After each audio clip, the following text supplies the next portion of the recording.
1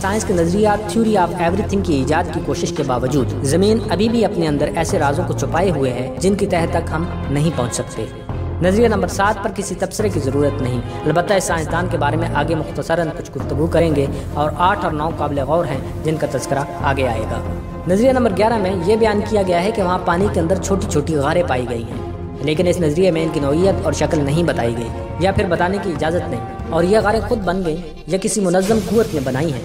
البتہ اتنا ضرور ہوا کہ جس نے ان غاروں کے بارے میں جاننے کی کوشش کی اور کچھ جان بھی لیا، اس کو پانی کے اندر ہی مار دیا گیا۔ نظریہ نمبر 12 کا تعلق قدیم دیو مالائی تاریخ سے ہے۔ جہاں تک محمد عیسیٰ داؤد کے نظریے کا تعلق ہے تو انہوں نے دجال کے موضوع پر بہت محنت کی ہے اور کئی کتابیں تنصیب کی ہیں۔ محمد عیسیٰ داؤد ان تمام جگہوں پر خود گئے ہیں جہاں سے دجال یا یہودی خفیہ تنظیم فری میسنز کا کوئی تعلق رہا، مثلا سویڈن، مصر، فلسطین، امریکہ، برمودا، شام وغیرہ۔ فلسطین اور مصر میں کچھ قدیم مخطوطات ہاتھ بھی لگے ہیں۔ وہاں ضعیف العمر لوگوں سے انہوں نے کافی معلومات حاصل کی ہیں جو اس موضوع کے متعلق عربوں میں سینہ بسینہ چلی آ رہی ہیں۔ بیان کردہ نظریات اور ان کی تشریحات کے بعد یہ کہا جا سکتا ہے کہ برمودا ٹرائنگل کے حادثات کی تحقیق کرنے والے وہ محققین جو اس علاقے کو خطرناک علاقہ قرار دیتے ہیں، ان کی دلیلیں زیادہ وزنی ہیں۔ ایک اور محقق پی پر بات اپنے مکالمے برمودا ٹرائنگل انرجی فیلڈ اور ٹائم ریپ میں کافی بحث و مباحثہ کے بعد لکھتا ہے۔ متضاد تشریحات کے باوجود ایک خفیہ زور بھی ہے، وہ یہ ہے کہ برمودا ٹرائنگل کے اندر عجیب لیکن طاقتور توانائی کی موجودگی، جس کو بعض سائنسدان بھی تسلیم کرتے ہیں۔ البتہ یہ کسی کو پتہ نہیں کہ کیوں اور کیسے یہ علاقہ اس بے انتہا توانائی کی جگہ بنا۔ معزز ناظرین، برمودا ٹرائنگل میں ایک طاقتور قوت کے ہونے پر اکثر محققین متفق ہیں، لیکن یہ پراسرار قوت کیا ہے اور اس کو کنٹرول کون کرتا ہے؟ کیا وہاں قوت کشش ہے؟ بعض محققین کا خیال ہے کہ وہاں ایسی شعاعیں یا لہریں پیدا ہوتی ہیں جو ہماری اس بجلی کی طاقت سے ہزاروں گنا زیادہ طاقتور ہیں۔ یہ لہریں جہازوں اور طیاروں کو اپنی طرف کھینچ لیتی ہیں۔ ان کو الیکٹرو میگنیٹک ویوز کہتے ہیں۔ میگنیٹزم کا یہ نظریہ برطانوی ماہر طبیعیات جیمز کلارک نے 1873 میں متعارف کرایا تھا۔ آپ آسان الفاظ میں یوں سمجھ سکتے ہیں، جس طرح ہماری یہ بجلی ایک بہت طاقتور چیز ہے جو بڑی بڑی مشینوں کو چلاتی ہے، بڑے بڑے دیو ہیکل طیاروں کو اڑاتی ہے، اسی طرح کی ایک قوت الیکٹرو میگنیٹک قوت یا قوت کشش بھی ہے۔ البتہ یہ ذہن میں رہے کہ یہ قوت ہماری بجلی کی قوت کے مقابلے میں لاکھوں گنا طاقتور ہے، جس کو ہماری جدید سائنس ابھی تک مکمل طور پر استعمال میں لانے میں ناکام رہی ہے، کیونکہ برمودا ٹرائنگل میں موجود قوت کشش اس قوت کشش سے یکسر جدا ہے جس کو ہمارے سائنسدان جانتے ہیں۔ چنانچہ مشہور جیو فزکس سائنسدان جان کرسٹی کہتے ہیں اس برمودا ٹرائنگل کے پانی کے اندر اور پانی کے اوپر ایک خاص قسم کی قوت کشش موجود ہے۔ یہ قوت کشش ہماری اس قوت کشش سے بہت مختلف ہے جس کو ہم جانتے ہیں۔ اگر کوئی سائنسدان توانائی کے طور پر اس قوت کشش کو استعمال کرنے میں کامیاب ہو جائے تو پھر اس توانائی سے چلنے والی کار ہماری موجودہ توانائی سے چلنے والی کار سے لاکھوں گنا تیز رفتاری سے دوڑے گی۔ اس توانائی سے چلنے والی مشینری صدیوں کا کام دنوں میں سر انجام دے دے گی۔ اور ذرا تصور کیجیے، قوت کشش سے اڑنے والے طیارے یا اس طرح کی کوئی اور سواری، اس کی رفتار کیا ہوگی؟ زمین کا چکر تو گویا اس سواری کے سواروں کے لیے ایسے لپیٹ دیا جائے گا جیسے مینڈے کی کھال کو لمحوں میں لپیٹ دیا جاتا ہے۔ ایسی اڑنے والی سواریاں جو آپ کے دیکھتے ہی دیکھتے آنکھوں سے غائب ہو جائیں، فضا میں معلق ہو جائیں، سمندر کے اندر غاریں بنا لیں، جس کو چاہیں دور سے ہی اپنی طرف کھینچ لیں، بجلی سے چلنے والے تمام آلات اور انجن بند کر دیں، حتیٰ کہ اس کی کشش کے ذریعے زمین کی حرکت کو متاثر کر دیں اور دن کو عام دن کے بجائے سال کے برابر کر دیں۔ سوال یہ ہے کہ کیا زیر سمندر ایسے سائنسدان ہیں جنہوں نے یہ قوت حاصل کر لی ہے؟ ناظرین، برمودا ٹرائنگل کے اندر جس قوت کشش کا ذکر جان کرسٹوئی نے کیا ہے، برمودا میں اس قوت کشش کی موجودگی کو تقریباً تمام نظریات کے حامل سائنسدان تسلیم کرتے ہیں۔ چنانچہ اسی نظریے کو اگر ہم بھی تسلیم کر لیں کہ چلے مان لیتے ہیں کہ اس علاقے میں ایسی کشش ہے جو بڑے بڑے دیو ہیکل جہازوں اور اس کے اوپر فضا میں اڑتے طیاروں کو اپنے اندر کھینچ لیتی ہے، پھر بھی ایک سوال باقی رہتا ہے، وہ یہ ہے کہ یہ کشش منظم ہے یا غیر منظم، یعنی اس کو کوئی کنٹرول کر رہا ہے یا کسی کے کنٹرول میں نہیں ہے۔ اگر غیر منظم ہے تو اس علاقے کے اوپر موجود سیٹلائٹ جام ہونے چاہیے، کیونکہ اتنے بڑے مقناطیسی میدان کے ہوتے ہوئے اس کے اوپر سیٹلائٹس کو کام نہیں کرنا چاہیے، جبکہ ایسا نہیں ہے۔ اس علاقے کے اوپر سینکڑوں کی تعداد میں سیٹلائٹ کام کر رہے ہیں اور کبھی ان میں خرابی کی اطلاع موصول نہیں ہوئی۔ البتہ ایسا ضرور ہوتا ہے کہ سیٹلائٹس نے بعض حادثوں کے وقت اس جگہ کی فلمیں بنائی، لیکن حیرت کی بات یہ ہے کہ یہ فلمیں بالکل صاف تھیں۔ اسی بنیاد پر لانگ ووڈ کالج ورجینیا کے ماہر طبیعیات پروفیسر وائن میز جین کہتے ہیں کہ اگر ایک مقناطیسی حلقہ عمل جو 800 میل کی بلندی پر موجود موسمی سیارے کی ٹیپ کو صاف کر دے تو اسے یقیناً کسی سیارے کے خلا میں سفر کرنے میں رکاوٹ بھی پیدا کرنی چاہیے۔ اس قدر طاقتور مقناطیسی حلقہ عمل کسی بھی سیارے کو اس کے مدار میں الٹا گھمانے کی بھی صلاحیت رکھتا ہے، مگر ایسا نہیں ہو رہا۔ چنانچہ یہ بات کسی ایسی نامعلوم و پرسرار قوت کی موجودگی کی جانب اشارہ کرتی ہے جس سے ہم قطعی لا علم اور بے خبر ہیں۔ دوسری بات یہ ہے کہ اگر اس مقناطیسی کشش کی وجہ سے یہ حادثات ہوتے ہیں تو پھر اس علاقے سے گزرنے والا ہر جہاز اور طیارہ غائب ہو جانا چاہیے تھا، جبکہ برمودا ٹرائنگل میں پیش آنے والے حادثات خاص اوقات میں رونما ہوتے ہیں۔ ناظرین، میری سلسٹ نامی کشتی 1972 کے اوائل میں بغیر کسی فنی خرابی کے اچانک غائب ہو گئی۔ غائب ہو جانے کی جگہ کو کھنگال ڈالا گیا، لیکن بے سود۔ کئی ماہ بعد یہ کشتی سطح سمندر پر دوبارہ نمودار ہوئی۔ ایسا ہی واقعہ لاوا ہاما نامی جہاز کا ہے، جس کا ذکر ہم اس سلسلے کی ویڈیو کے پارٹ 1 میں کر چکے ہیں۔ معزز ناظرین، اگر آپ ان تمام نظریات پر ایک نظر دوڑائیں تو کیا کوئی بھی نظریہ اس حادثے کی تشریح کر سکتا ہے؟ سوچئے، اگر کشتی انتہائی تیز طوفان کی نظر ہوتی یا مقناطیسی کشش اس کو سمندر کے اندر لے جانے کا سبب ہوتی تو اس کا کچھ سراغ بھی نہیں ملنا چاہیے تھا، جبکہ یہ کشتی مکمل ٹھیک حالت میں تھی، تمام آلات سٹارٹ حالت میں تھے، انجن بھی ٹھیک تھا، ایندھن بھی کافی مقدار میں موجود تھا۔ اگر آپ کہیں کہ ہو سکتا ہے بحری قزاق اس کو اغوا کر کے لے گئے ہوں تو پھر قزاق کپتان کی الماری میں موجود قیمتی جواہرات اور انتہائی بیش بہا کاغذات کیوں اپنے ساتھ نہیں لے گئے؟ البتہ کشتی میں موجود تمام سوار غائب تھے۔ یہ کیسے قزاق تھے جو افراد کو اپنے ساتھ لے گئے اور کبھی تاوان کی وصولی کے لیے کسی سے رابطہ تک نہ کیا؟ اس سے بھی زیادہ حیرت کی بات یہ ہے کہ کئی ماہ تک پانی کے اندر رہنے کے بعد یہ کشتی صحیح حالت میں پانی کی سطح پر کیسے آ گئی؟ اگر یہ کشش غیر منظم ہے تو طیاروں کو فضا سے سمندر میں گرتے ہوئے کبھی کسی نے کیوں نہیں دیکھا؟ پائلٹ کوئی ہنگامی پیغام اپنے ایئر بیس کو کیوں نہیں دے سکے؟ کسی طیارے کا ملبہ بھی نہیں مل سکا؟ پھر کبھی مسافر غائب، جہاز ساحل پر، اور کبھی جہاز غائب اور مسافر خود ساحل پر پہنچ گئے۔ ایک اہم بات یہ بھی یاد رکھنی چاہیے کہ برمودا ٹرائنگل اور ڈیول سی میں اکثر غائب ہو جانے والے مال بردار جہازوں میں اکثری امور میں استعمال ہونے والا سامان یا خام مال بھرا ہوا تھا، نیز جو افراد اغوا کیے گئے وہ بھی اپنے فن میں ماہر تھے۔ چنانچہ ہمارے پاس اس بات کو تسلیم کرنے کے علاوہ کوئی چارہ نہیں کہ اس علاقے میں کوئی خفیہ قوت ہے جو اس مقناطیسی کشش کو منظم انداز میں استعمال کر رہی ہے اور اس پر اس کو مکمل کنٹرول حاصل ہے۔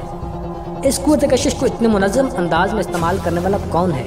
وہ کون سی قوت ہے جس نے اس کو اتنا مؤثر بنا لیا جس کے ذریعے فضا میں اڑتے طیارے غائب کر دیے جائیں، جدید طیاروں کی جدید ٹیکنالوجی کو جیم کر دیا جائے، اس علاقے کے اوپر سیٹلائٹ اور موسمی سیارے جو اس علاقے کی تصویریں نکالنے کی کوشش کریں اور تصویریں کھینچ لی جائیں، لیکن کیمرے کی فلم صاف، یعنی برمودا ٹرائنگل میں موجود خفیہ قوت اتنی جدید ٹیکنالوجی کی مالک ہے کہ دنیا کے جدید ترین سمجھے جانے والے سیٹلائٹ اور ان کے کیمروں میں موجود فلموں کو ہزاروں کلومیٹر دور سے صاف کرنے کی صلاحیت رکھتی ہے۔ یہی اعتراض برمودا ٹرائنگل پر تحقیق کرنے والے ایک اور محقق پروفیسر ہیرولڈ ایل ڈیوس نے اپنے مکالمے میں کیا ہے۔ تو کیا ہماری اس معلوم دنیا اور موجودہ سائنسدانوں کے علاوہ اسی دنیا کی خفیہ طاقت سائنس اور ٹیکنالوجی میں بہت آگے جا چکی ہے، 200 یا 300 سال آگے؟ اور کیا وہ قوت برمودا تکون میں سمندر کے اندر موجود ہے؟ کیا قوت کشش سے اڑنے والی سواری تیار کی جا چکی ہے، یا وہ چیز جس کو ہم UFO، اڑن تشتریاں یا فلائنگ ساسرز کا نام دیتے ہیں، وہ تیار ہو چکی ہیں؟ ناظرین، اڑن تشتریاں یا UFOs برمودا ٹرائنگل کے علاقے میں سب سے زیادہ دیکھی گئی ہیں، اور یہ آگ کے بڑے بڑے گولے، سفید چمکدار بادل اور خود اڑن تشتریوں کو بھی برمودا ٹرائنگل کے اندر داخل ہوتے دیکھا گیا ہے۔ اس کے علاوہ گمنام طیارے فضا سے اس طرح اس میں داخل ہوتے دیکھے گئے ہیں جیسے وہ سمندر میں نہیں بلکہ اپنے رن وے پر اترے ہیں۔ اگر آپ بادل کو دیکھیں کہ اس کا ایک حصہ سمندر کی جانب بلندیوں میں ہے اور دوسرا سرا برمودا ٹرائنگل کے پانی میں داخل ہو رہا ہے، یا بہت بڑے آگ کے گولے کو اڑتا ہوا یا کسی کا پیچھا کرتا ہوا دیکھیں، تو ایسے واقعات کی کیا سائنسی تشریح کریں گے؟ اسی طرح بڑے بڑے طیارے ہزاروں لوگوں کی آنکھوں کے سامنے سمندر کے اندر یوں داخل ہو جائیں جیسے سمندر نے ان کے لیے اندر جانے کا راستہ بنا دیا۔ کوئن الزبتھ اول نامی جہاز پر موجود جان اسٹینڈرڈ کا بیان کچھ یوں ہے: میں کوئن الزبتھ اول پر ناسا سے نیو یارک براستہ برمودا ٹرائنگل جا رہا تھا۔ موسم صاف اور سمندر پرسکون تھا۔ میں صبح کے وقت عرشے پر کھڑا ایک ساتھی کے ساتھ کافی پی رہا تھا۔ اچانک میں نے ایک چھوٹا سا طیارہ دیکھا۔ طیارہ ہم سے 200 گز کے فاصلے پر 200 فٹ کی بلندی سے پرواز کرتا ہوا سیدھا ہماری طرف آ رہا تھا۔ میں نے اپنے ساتھی سڈنی کو اس کی طرف متوجہ کیا۔ پھر طیارہ ہم سے 75 گز دور جہاز کے قریب بڑی خاموشی سے سمندر کے اندر چلا گیا۔ نہ کوئی طیارے کے گرنے کی آواز تھی اور نہ کوئی پانی کا چھپاکا تھا۔